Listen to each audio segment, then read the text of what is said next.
প্রিয় দর্শক, সাজ্জাদ কাদিরের প্রীতি নিন, শুভেচ্ছা নিন।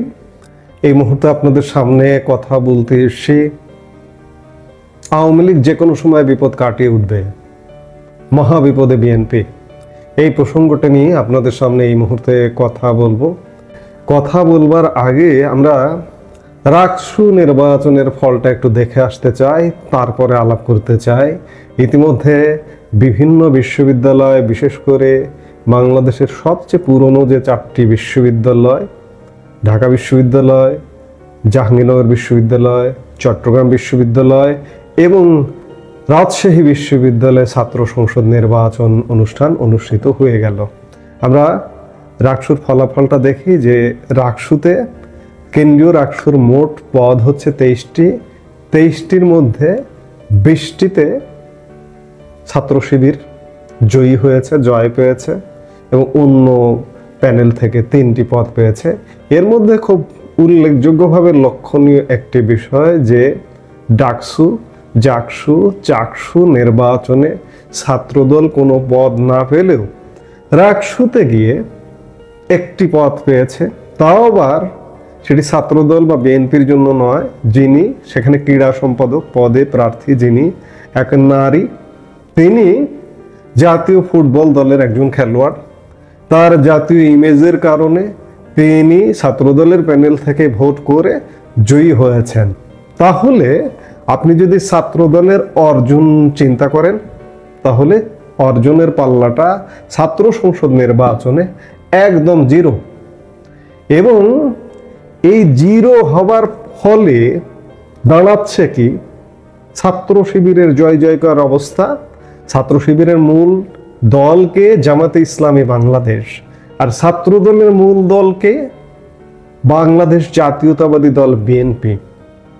এই যে ছাত্র সংসদ নির্বাচনগুলোতে ভরাডুবি, ভয়ঙ্কর ভরাডুবি, এরপরে বিএনপি ভাবছে ক্ষমতায় যাবে।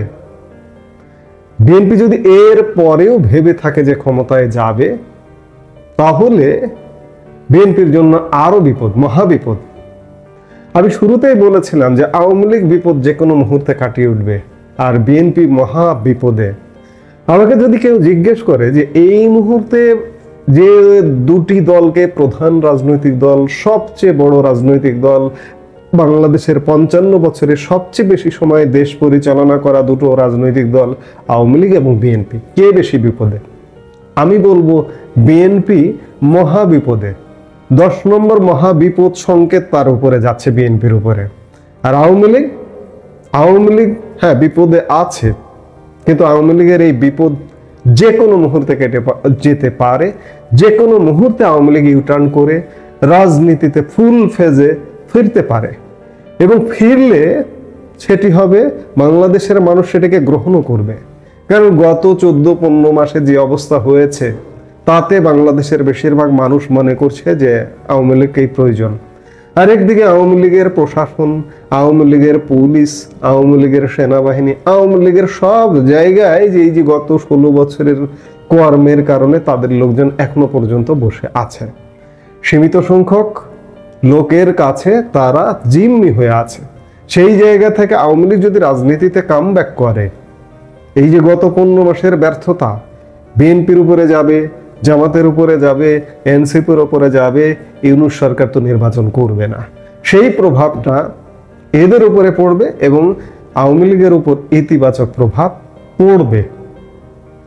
আর যদি ইউনূস সরকার কিংবা সেনাবাহিনীর খুব সীমিত একটি অংশ, আমি বারবারই বলি সেনাবাহিনীর বেশিরভাগ মানুষ মুক্তিযুদ্ধের সপক্ষের শক্তির, কিন্তু তারাও জিম্মি হয়ে আছে ওই সীমিত সংখ্যক মানুষের মধ্যে।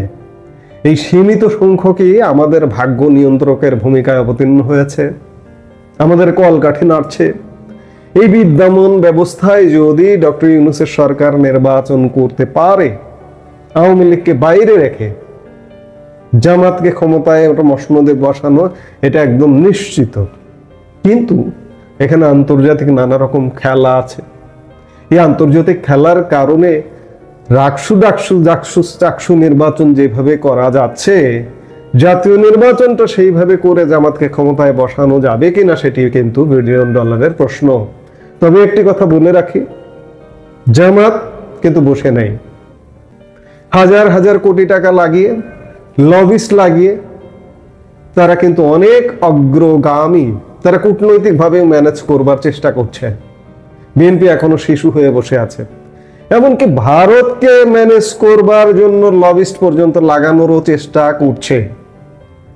ভারত যদি ম্যানেজ হয়ে যায়, যদি ভারত বলে, আওয়ামী লীগ কেউ বলে যে আওয়ামী লীগ নির্বাচন করবে, সবকিছু হবে, আওয়ামী লীগ একটা অপেক্ষা করুক, ওরা ক্ষমতায় যাক, আপনি কি অবাক হবেন? ভারতকে যদি জামাত ডিস্টার্ব না করে, এই প্রতিশ্রুতি যদি দেয়, কেন ভারত আফগানিস্তানকে কোলে তুলে নিচ্ছে না?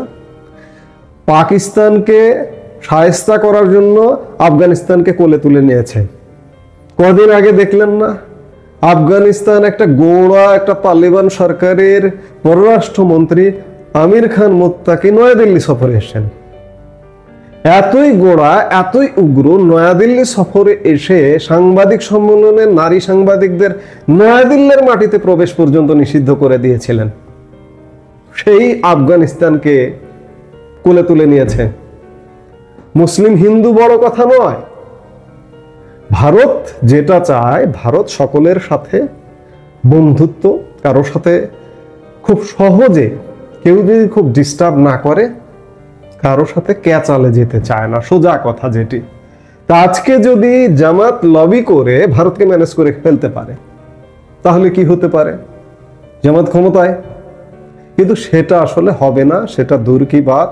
তবে আমি বারবার শুরুতে যেটা বললাম যে এই মুহূর্তে আওয়ামী লীগের চেয়েও আসলে ভয়াবহ বিপদে আছে বিএনপি। এইভাবে যদি চলতে থাকে, বিএনপি যে স্বপ্ন দেখেছিল আওয়ামী লীগ চলে যাওয়ার পরেই আমরাই ক্ষমতায় আসব, সেই স্বপ্ন তো ইতিমধ্যেই দুঃস্বপ্নে পরিণত হয়েছেই। বিএনপি বিদ্যমান ব্যবস্থায় বলুন কিংবা অন্তর্ভুক্তিমূলক নির্বাচনেও বলুন, বিএনপি ক্ষমতায় আসতে পারবে না, অসম্ভব। জামাত ক্ষমতায় আসবে, তবু বিএনপি নয়।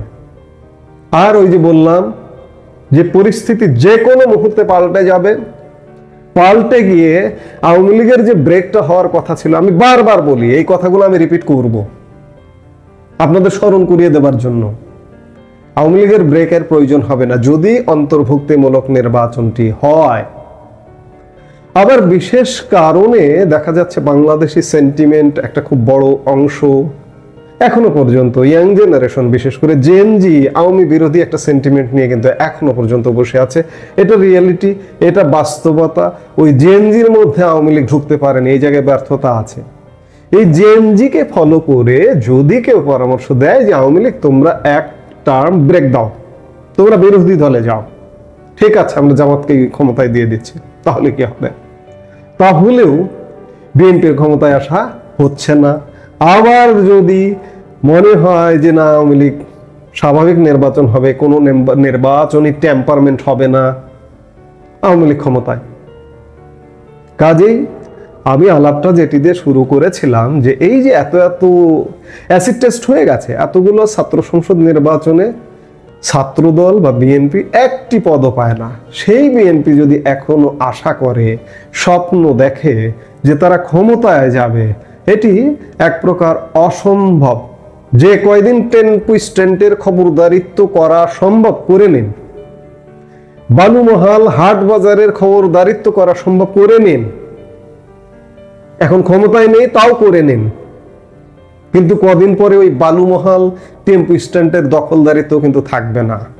এই কয়েকদিনের মধ্যে আপনারা এই একটা নির্বাচন হলে বা এই সরকার পরিবর্তন হলে কয়েকদিনের মধ্যে আপনারা সেখান থেকে বিতাড়িত হবেন।